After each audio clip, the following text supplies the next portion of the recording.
Ngoné Saliou mooy joxe position bu booy di taxawee moo ngi noonu gis nga Ngoné Saliou arrêté nañ ko dugal ko ci oto bi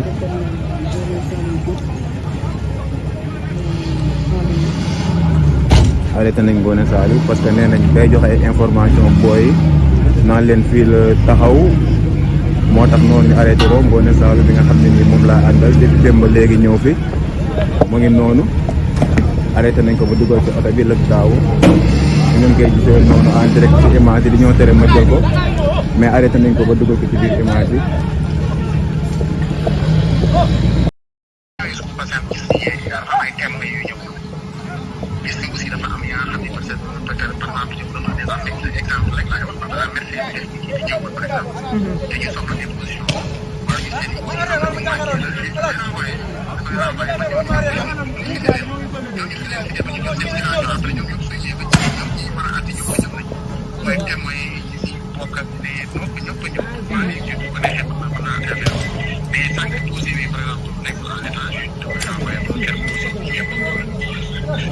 D'accord, maître, ñu ngi lay remercier.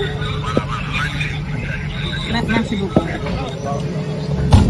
mu nekk kenn ci avocat Ousmane Sonko waaye ñu ngi xamal ne nag ki nga xam ne mooy Ndeye Khady Ndiaye.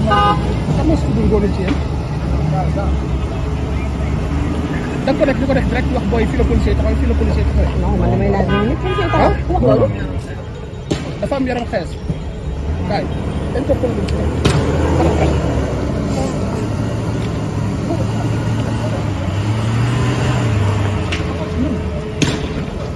ay policier la amul droit de def seen liggéey da yàq suñu liggéey. mais waxul loolu la chef de. en direct la ko ki koy wax nii mu koy dégg en direct la koy dégg muy wax.